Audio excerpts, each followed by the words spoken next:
சகல மகிமையும் சகல ஆசீர்வாதங்களும் நிரம்பிய இயேசு ஒதுக்கப்பட்ட, கைவிடப்பட்ட, சிலுவையிலே நிற்கதியாயிருந்த இயேசு அல்ல இவர். அது அடிக்கப்பட்ட ஆட்டுக்குட்டி. இது யூதா கோத்திற்கு சிங்கம்.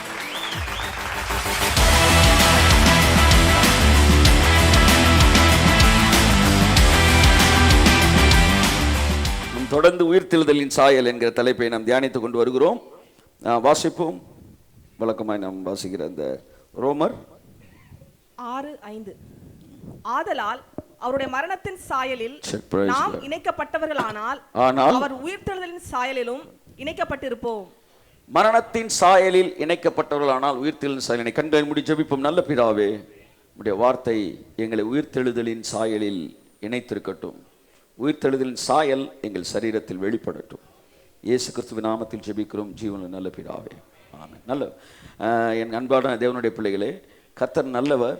அவர் தம்முடைய வார்த்தையினாலே நம்மளை டிரான்ஸ்ஃபார்ம் பண்ணுகிறார், நம்மை மறுரூபப்படுத்துகிறார். பெரிய காரியங்களை கர்த்தர் நமக்கு செய்கிற தேவனாக இருக்கிறார். இந்த வசனத்தை திரும்ப ஒரு தடவை வாசிங்க.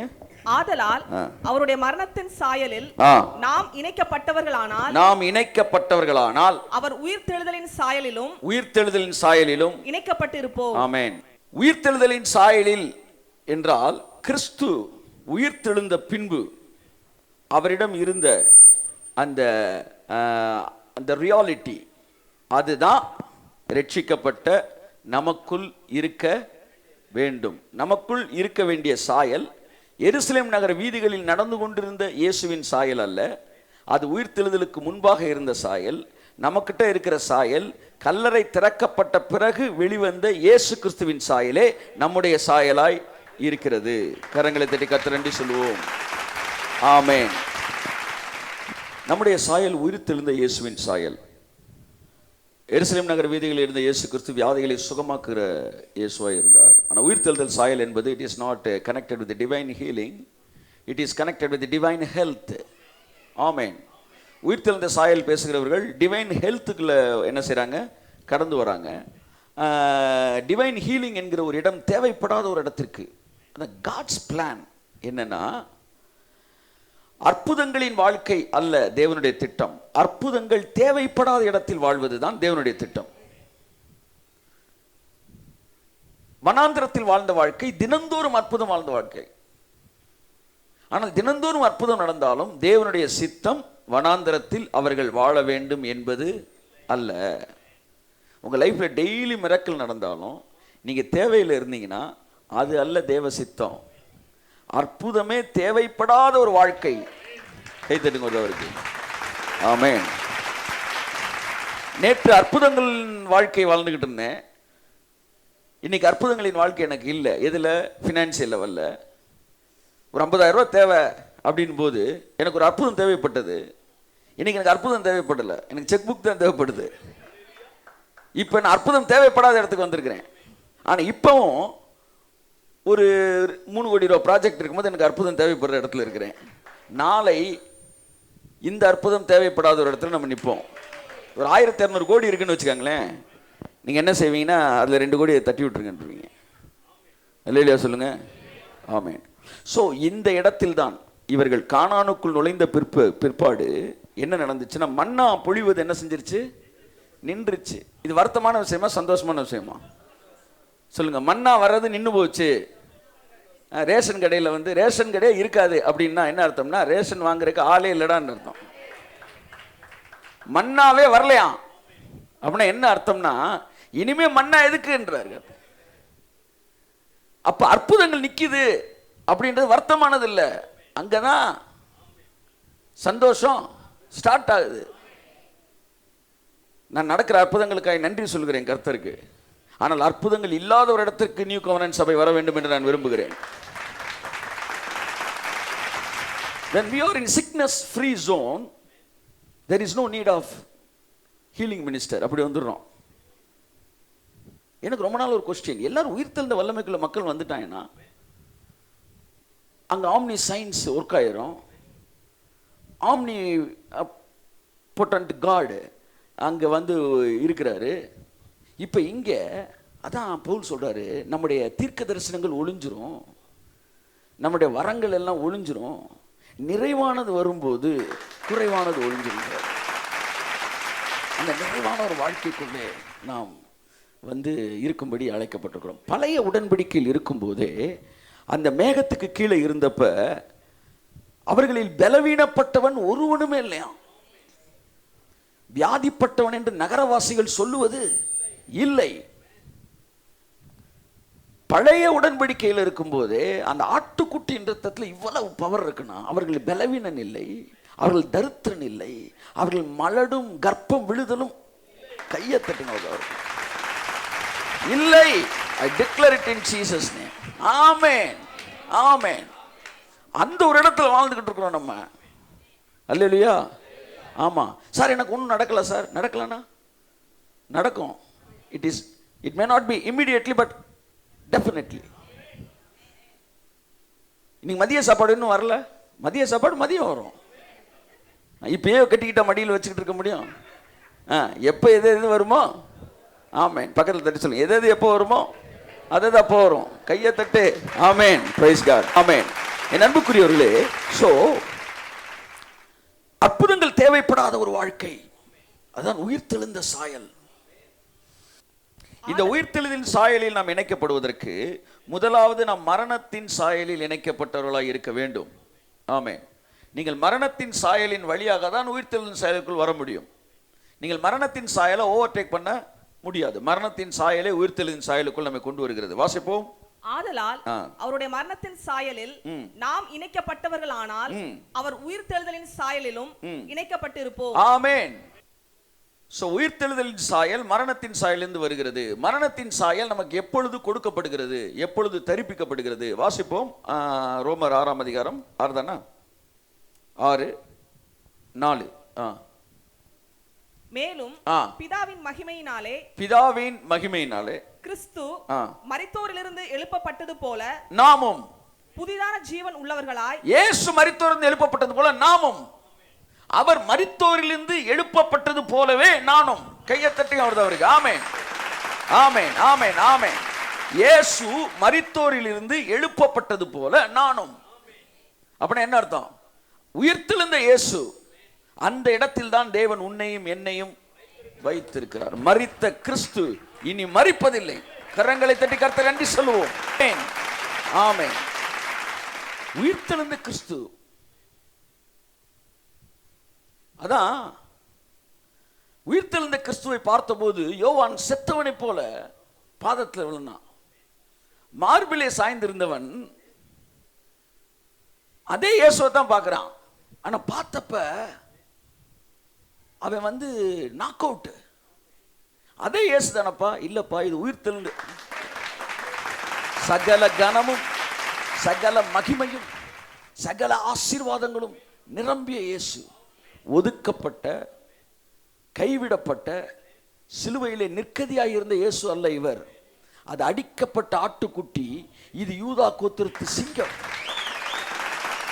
நாம் அடிக்கப்பட்ட ஆட்டுக்குட்டியின் சாயல் அல்ல, நாம் யூதா கோத்திரத்து சிங்கத்தின் சாயலாய் இருக்கிறோம். அங்கு சகல மகிமையும் பொருந்தியவராய் அவர் நிற்கிறார். தூரத்திலிருந்து இவன் பார்க்கிறான். அப்ப அந்த இதை உடைக்கும் போது இவன் அப்படியே தூரத்தில் நிற்கிறான். இவராடா? இவர் காலில் ஒரு இதை உடைச்சு ஊத்துனப்ப அது 200 வெள்ளி, என்னது 20 வெள்ளிக்கு போட்டு கணக்குப்பா. இவர்கிட்ட போய் கணக்கு பார்த்துட்டோம்டா. எவ்வளோ பெரிய ஆளு, இத்தனை தூதர்கள் இருக்கிறாங்க. ஓ, சர்வ மகிமை பொருந்தியவரா இருக்கிறாரு. இவர் தானே நம்ம கூட நடந்தாரு, இவர் கூட நம்ம சாப்பிட்டோம் அப்படின்னு அப்படியே ஆச்சரியப்பட்டு நிற்கிறான். அப்போ ஒரு தூதன் சொல்றான், வா வா, ரொம்ப இன்ஃபீரியரா தூரமா நிக்காத, கிட்டக்க வா, நீ பாரு. அன்புக்குரியவர்களே, அந்த உயிர்த்தெழுந்த இயேசுவின் சாயல் நமக்கு கொடுக்கப்பட்டு இருக்கிறது. நீங்கள் உயிர்த்தெழுந்த சாயலுக்குள் அதை அனுபவிக்கும் போது மரணத்தின் சாயலில் நாம் இணைக்கப்பட்டோம் என்பதை புரிந்து கொள்ள வேண்டும். மரணத்தின் சாயல் எங்கே நமக்கு கொடுக்கப்படுகிறது? வாசிங்க அந்த வசனத்தை. மேலும் பிதாவின் மகிமையினாலே கிறிஸ்து மரித்தோரிலிருந்து எழுப்பப்பட்டது போல நாமும் புதிதான ஜீவன் உள்ளவர்களாய். புதிதான ஜீவன் உள்ளவர்களாய். நல்லா கவனிங்க. பழைய ஜீவன் இல்ல, உயிர் வேற, ஜீவன் வேற. இந்த உலகத்தில் இருக்கிற எல்லாருக்கும் இருக்கிறது உயிர். நமக்கு இருக்கிறது. கையை தட்டு. ஆமென். புதிதான ஜீவன் உள்ளவர்களாய் நடந்து கொள்ளும்படி ஜோயே ஜோயே அந்த ஜீவன் நமக்குள் இருக்கிறது. இது புதிதான ஜீவன். நீங்கள் நானும் இந்த புதிதான ஜீவன் உள்ளவர்களாய் தான் நடக்க வேண்டும். இங்கேதான் கழுகுக்கு சமானமான வாழ வயது, இங்கேதான் ஆரோக்கியம், இங்குதான் இம்மார்டாலிட்டி, இங்கேதான் வந்து சகலமும் இளைப்பாறுதலின் வாழ்க்கை எல்லாமே இந்த புதிதான ஜீவன் உள்ள ஒரு இடத்துல இருக்கு. இதுதான் நியூ லைஃப்ன்றது. நீங்க நியூ லைஃப்னா வேற எதையும் யோசிச்சிடக்கூடாது. அசம்பிளியை சொல்லலை. நான் என்ன சொல்றேன்னா உண்மையான லைஃபை சொல்றேன். நியூ லைஃப்னு பேர் வச்சுட்டு உள்ள உட்காந்துக்கிட்டு கர்த்தர் உனக்கு பாடுகளை தருவார்னா, இது என்ன ஓல்டு லைஃப் மாதிரி இருக்கு. New life it is not the matter of sufferings. இது உயிர்த்தெழுந்த ஜீவன், புதிதான ஜீவன் உள்ளவர்களாய் நடந்து கொள்ளும்படி அவருடைய மரணத்திற்குள்ளாக்கும் ஞானஸ்தானத்தினாலே கிறிஸ்துவுடனே கூட அடக்கம் பண்ண போட்டோம். அன்புக்குரியவர்களே, ஒருத்தன் செத்தாதான் உயிர் தள்ள முடியும். ஒரு விதையானது செத்தாதான் மரமாக முடியும். அல்லேலூயா சொல்லுங்க. விதை சாகலனா அது என்ன ஆகாது? மரமாகாது. ஒரு மிகப்பெரிய மரம் பாருங்க, 15 அடிக்கு 20 அடிக்கு நிக்குது. ஆனா அவ்வளவு பெரிய மரம் எங்க இருந்துச்சு? ஒரு விதைக்குள்ள இருந்துச்சு. விதைக்குள்ள என்ன ஃபார்ம்ல இருந்துச்சு? ஜீவன் என்ற ஃபார்ம்ல இருந்துச்சு. இப்ப பாருங்க, இந்த விதை செத்து ஜீவன் வெளியே வருது. அப்ப விதை சாகலைன்னா விதையா இருக்கும், செத்துச்சுன்னா மரமாயிரும். நீங்க ஞானஸ்தானம் எடுக்கிற வரைக்கும் விதையா இருக்கிறீங்க. நீங்க ஞானஸ்தானத்துல அவர் மரணத்துல அவரோடு இணைக்கப்பட்ட உடனே உயிர்த்தெழுதல் சாயல் நீங்கள் மரமாய் மாறுகிறீர்கள். கிறிஸ்துவின் சகல ஆசீர்வாதத்திற்கும் நான் பங்குள்ளவனாய் மாறுகிறேன். அதோடு இணைக்கப்பட்டவனாகிறேன். என் பாவங்கள் கழுவப்பட்டவனாகிறேன். நமக்குள்ளே ஒரு ஊற்று. கர்த்தர் சொல்றாரு, உனக்கு நான் தண்ணி தரல, உனக்கு என்ன கொடுத்தேன்? ஊற்று. நான் உனக்கு கொடுக்கிற தண்ணீர் நித்திய ஜீவகாலமாய் உனக்குள்ளே ஊறுகிற ஊற்றாயிருக்கும். அப்ப அந்த ஊற்று என்ன செய்யும்னா உங்களை கழுவிட்டே இருக்கும். அல்லேலூயா சொல்லுங்க. ரட்சிப்பு என்பது ஒரு ஊற்று. அந்த ஊற்றை தான் தேவன் எனக்குள்ள வச்சிருக்கிறாரு. அப்ப அந்த ஊத்து இருக்குன்னா என்ன அர்த்தம்னா, என்ன கழுவுங்கப்பா கழுவுங்கப்பா. தண்ணியை நீ உள்ள வைக்கல, ஊத்தே உள்ள இருக்கு. அப்ப ரட்சிப்போட அர்த்தம் என்னன்னா 24 hours கிளென்சிஃபிகேஷன், 24 hours நான் ஸ்டாப் சாங்டிஃபிகேஷன். உங்களுக்குள்ள ஒரு நான் ஸ்டாப் ஒரு சுத்திகரிப்பு நடந்து கொண்டே. எஸ் எஸ் அதத்தான் அது உயிர்த்தெழுதலின் சாயல். நீ நீர்ப்பாய்ச்சலான தோட்டம் போல் இருப்பாய் அப்படின்னா என்ன அர்த்தம்னா, இந்த ஊற்று இருக்கு பார்த்தீங்களா, இந்த ஊற்று தண்ணி உங்கள்கிட்ட பாய்ச்சிக்கிட்டே இருக்கிறனால நீ எப்பவுமே ஃப்ரெஷ்ஷாகவே இருக்கிறீங்க. ஆமே. டெய்லி காலையில் 5 மணி to 6 மணி தண்ணி அடிக்கிற வேலை இங்கே கிடையாது. அவர்கள் ஒரு நாள் தண்ணீர் பாய்ச்சாவிட்டால் அங்கே என்ன ஆகிறார்கள்? வாடி போய் விடுகிறார்கள். இது வெளியிலிருந்து தண்ணீர் பாய்ச்சுவதல்ல, இது உள்ளிருந்து பாய்ச்சுவது. நீங்கள் பாவியாய் தூங்கினால் பரிசுத்தவானாய்த்தான் எழுந்திருக்க முடியும். தப்பா எடுத்துக்கிறாதீங்க. ஏனென்றால் உங்களை கழுவக்கூடிய ஒரு ஊற்றை தேவன் உங்களுக்குள் வைத்திருக்கிறார். ஆமென். நல்ல கையை தட்டுங்க அவருக்கு. என்னை கழுவக்கூடிய ஒரு விஷயத்தை தேவன் வெளியே வைக்கவில்லை, எனக்குள்ளே வைத்திருக்கிறார். லேவியராகமலே குஷ்டரோகியை சுத்தமாக்குறதுக்கு ஊற்று தண்ணீர் எல்லாம் கழுவ சொல்லுவார். பழைய ஏற்பாட்டில் குஷ்டரோகம் என்பது புதிய ஏற்பாட்டில் பாவத்துக்கு ஒப்பானது. ஏன்னா பழைய ஏற்பாட்டில் ஏன் குஷ்டரோகத்தை மட்டும் பாவத்தை கொண்டு வந்தாங்கன்னா, குஷ்டரோகத்துக்கு மருந்தே கிடையாது, இன்க்யூரபிள். அதை நீங்க என்ன செய்ய முடியாது? சுகமாக்க முடியாது. பாவமும் அப்படித்தான், சுகமே ஆக்க முடியாது. ஒருவேளை அவன் சுகமாக்கப்படும் போது அவன் ஊற்று தண்ணீரில் கழுவப்பட வேண்டும் என்று சொல்கிறது. இங்கேயும் நம்முடைய பாவங்கள் ஊற்று தண்ணீரால் கழுவப்படுகிறது. இதைத்தான் இயேசு சொன்னார், உனக்குள்ள நான் கொடுக்கிற தண்ணி உனக்குள்ள ஊற்றாவே மாறிடும். யோவான் 4 வாசிப்போம் அந்த வசனத்தை. நான் கொடுக்கும் தண்ணீரை குடிக்கிறவனுக்கோ 4:14 நான் கொடுக்கும் தண்ணீரை குடிக்கிறவனுக்கோ ஒரு காலம் தாகம் உண்டாகாது. ஆமென். நான் அவனுக்கு கொடுக்கும் தண்ணீர் அவனுக்குள்ளே நித்திய ஜீவ காலமாய் ஊறுகிற நீரூற்றாய் இருக்கும் என்றார். Praise God, hallelujah. ஆமென் ஆமென். நித்திய ஜீவகாலமாய் ஊறுகிற ஊற்றாய் இருக்கும் என்று சொன்னார். பழைய ஏற்பாட்டில் இந்த ஊற்று மனுஷனுக்குள்ள இல்ல, தேவனிடத்தில் இருந்தது. புதிய ஏற்பாட்டில் இந்த ஊற்று எங்க வந்தது? உள்ளே வந்தது. பழைய ஏற்பாட்டில் எங்க இருக்கு? வாசிப்போம். சங்கீதம் 36:9 வாசிப்போம். ஜீவ ஊற்று உம்மிடத்தில் இருக்கிறது. இங்கே தாவீது சொல்றான் ஊற்று உங்கள்கிட்ட இருக்குன்னு. அங்க ஏசுனார் சொல்றாரு ஊற்று உனக்குள்ளே வந்துச்சுன்றாரு. பழைய ஏற்பாட்டிலே கழுவக்கூடிய ஊற்று வெளியே இருந்தது. புதிய ஏற்பாட்டு ஓ ஹalleluya ஹalleluya. புதிய ஏற்பாட்டில் எங்க இருக்கு ஊற்று? எனக்குள்ளே இருக்கு. இவன் சொல்றான் எங்கள் ஊற்றெல்லாம் உம்மிடத்தில் இருக்கிறது. அடுத்த வாசிமா. உம்முடைய வெளிச்சத்திலே வெளிச்சம் காண்கிறோம். முந்தின வசனம் வாசிங்க. உமது ஆலயத்தில் உள்ள சம்பூரணத்தினாலும் திருப்தி அடைவார்கள். உமது பேரின்ப நதியினால் அவர்கள் தாகத்தை தீர்க்கிறீர். உங்க நதி, உங்க ஊற்று. இயேசு சொல்றாரு என்னிடத்தில் விசுவாசமா இருக்கிறவனுக்குள் இருந்து, அவனுக்குள் இருந்து ஜீவ தண்ணீர் உள்ள நதிகள் பாயும். இங்கே நதி உள்ளே இருந்து வருகிறது, இங்கே ஊற்று உள்ளே இருந்து வருகிறது. ஊற்று என்பது ரட்சிப்பு, நதி என்பது அபிஷேகம். என் அன்புக்குரியவர்களே, ஜீவ தண்ணீர் உள்ள நதிகள். என் அன்புக்குரியவர்களே, தன்னிடத்தில் விசுவாசமாய் இருக்கிறவன் பெறப்போகிற ஆவியை குறித்து தேவன் விதமாய் பேசினார். ஊற்று என்பது ரட்சிப்பு. ஏசாயா சொல்கிறான் ரட்சிப்பின் ஊற்றிலிருந்து தண்ணீர் மொண்டு கொள்வோம். அப்ப நமக்குள்ளே ரட்சிப்புனா என்னன்னா, என் பாவத்தை கழுவிட்டாரு. நல்லா கவனிங்க, உங்க பாவத்தை கழுவுவது ரட்சிப்பு அல்ல, உங்கள் பாவத்தை கழுவக்கூடிய ஒரு ப்ராசஸ் உங்களுக்குள்ள வைக்கிறது தான் ரட்சிப்பு. கையை தட்டு. ஆமென் ஆமென். அதான் பரிசுத்தமாகுதல் உங்களுக்கு கிடைக்கும் பலன்.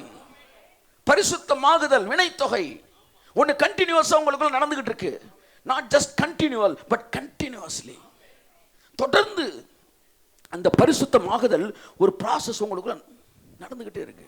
நீங்க நின்னாலும் நடந்தாலும் தூங்கினாலும் நீங்கள் கழுவப்பட்டு கொண்டே இருக்கிறீர்கள். நித்திய ரட்சிப்பு. அப்பவே சொல்லிட்டான் ஏசாயா, நித்திய ரட்சிப்புட்டான். இன்னைக்கு சொல்றான் உங்க ரட்சிப்பு நித்தியமானது இல்லைங்கன்னு. பழைய ஏற்பாட்டில் இருந்து உனக்கு ஒரு லைட் இருந்துச்சு சார். ஆமா, எவர்லாஸ்டிங் சால்வேஷன். இந்த ரட்சிப்பை நீ இழந்து போகவே முடியாது. ஆமா, பூமியை உருண்டையா படைச்ச ஓரத்துல இருந்து வலிக்கு விழுந்துட மாட்டானான்ற கேள்விதான் நீ கேட்கிற. அதற்கு பதில் என்ன? நீ ஓரமா தான் நிக்கிற, எங்க வலிக்கு விழுந்துரு பார்ப்போம். என் அன்புக்குரியவர்களே, அப்படித்தான் ரட்சிப்பை நீங்கள் இழக்க முடியாது.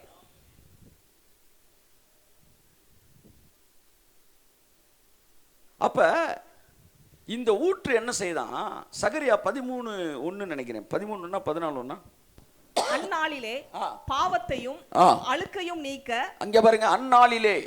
இது பழைய ஏற்பாட்டில் நடக்கல, புதிய ஏற்பாட்டில் நடக்க போறது தீர்க்கதரிசி சொல்றான். வரப்போகிற நாட்களிலே பாவத்தையும் அழுக்கையும் நீக்க தாவீதின் குடும்பத்தாருக்கு. யாரு? கர்த்தராகிய இயேசு கிறிஸ்து, அவருடைய சந்ததியாகிய நமக்கு, யூதனு கிடையாது, நமக்கு. ஒருவேளை தாவீதின் அந்த கர்த்தராகிய இயேசு கிறிஸ்துவை சொந்த இரட்சகரை ஏற்றுக்கொள்வான் என்றால் அது யூதனுக்கு பலிக்கும். தாவீதின் குடும்பத்தாருக்கும் எருசலேமின் குடிகளுக்கும் திறக்கப்பட்டவர் ஊற்று. அந்த ஊற்று எனக்குள் இருக்கிறது.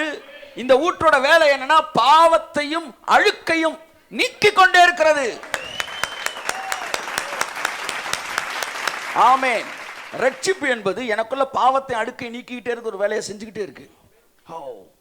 நீங்க ஒரு ஊற்று தண்ணீர்ல கொஞ்சோண்டு நீங்க கருப்பு பொடியை போட்டீங்கன்னா அப்படியே தண்ணி கருப்பான மாதிரி இருக்கும். ஒரு 2 நிமிஷம் கழிச்சு பாத்தீங்கன்னா வெளியே தள்ளிடும்.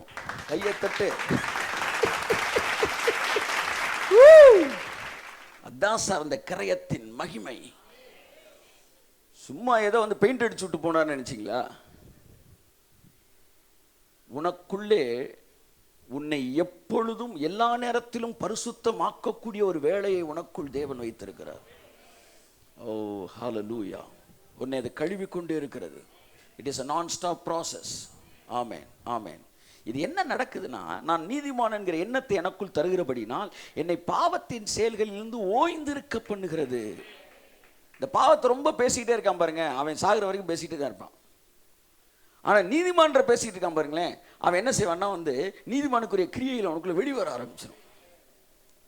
அதனால நான் எப்பவுமே சொல்ல, நீதியை பேசுங்க, நற்கீர்த்தியை பேசுங்க, புண்ணியத்தை பேசுங்க, புகழை பேசுங்க. இவைகள் எவைகளோ இவைகளையே சிந்தித்துக் கொண்டு இவைகளிலே நிலைத்திருங்கள். இவன் எதில் விழுந்தான், என்ன தப்பு பண்ண, அவன் என்ன தப்பு பண்ண, இவன் என்கிற எண்ணத்தில் இருக்கிற கடைசி அவன் அங்கே தான் போகிறான். அதனால தான் ஒரு ராஜா ரொம்ப கூணு விழுந்துருந்தாரான். அவர் சொன்னாரான், நான் நிமிர்ந்து நின்னா எப்படி இருக்குன்னு எனக்கு ஒரு சிலை செஞ்சு கொடுக்குறான். நான் அட்லீஸ்ட் அந்த சிலையை வாச்சும் பார்க்குறேன் நிமிர்ந்து நிற்கிற மாதிரி. அவன் பார்த்தா ராஜா கம்பீரமாக நிற்கிற மாதிரி சிலையை செஞ்சுட்டேன். நிமிர்ந்து நிற்கிற மாதிரி ஒரு சிலையை செஞ்சுட்டு இந்த ராஜா டெய்லி கூணாக இருந்தவர் அந்த நான் நிமிர்ந்து நின்னா இப்படி தான் இருப்பேன், நான் நிமிர்ந்து நின்னா இப்படி தான் இருப்பேன்னு பார்த்துக்கிட்டே இருந்தாரான். அப்படியே அந்த நிமிர்ந்த சிலையை பார்க்க பார்க்க பார்க்க இந்த கூணு அப்படியே நிமிர்ந்துருச்சு.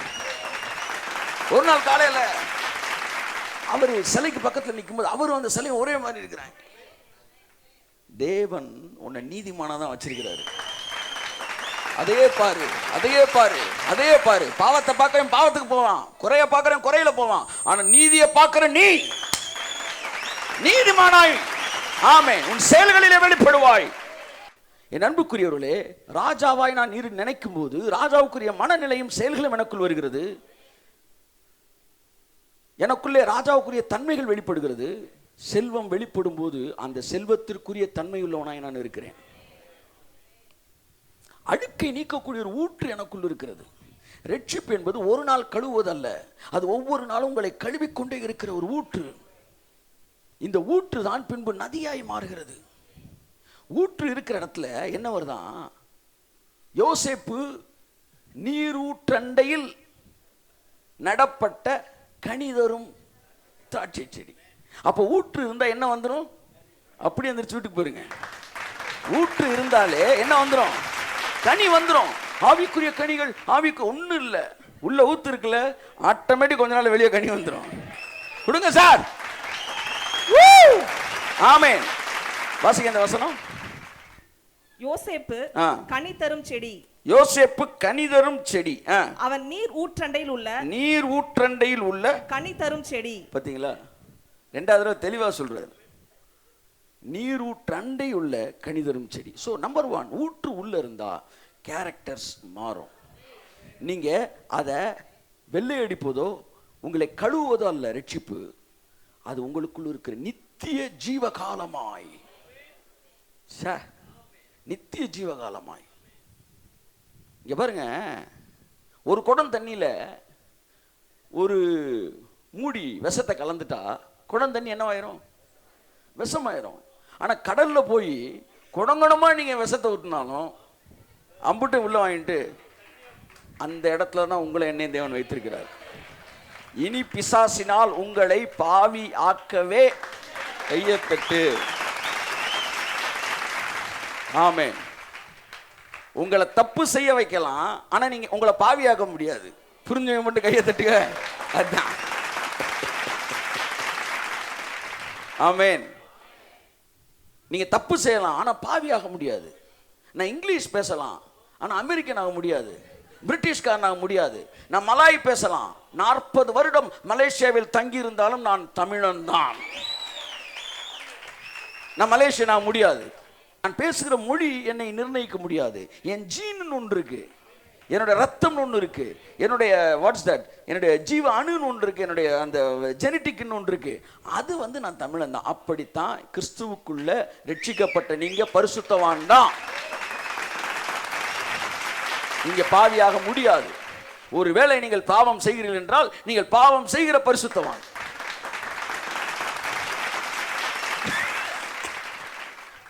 சாரி, உங்களுடைய நேட்டிவிட்டி, உங்களுடைய ஜெனட்டிக் மாற முடியாது.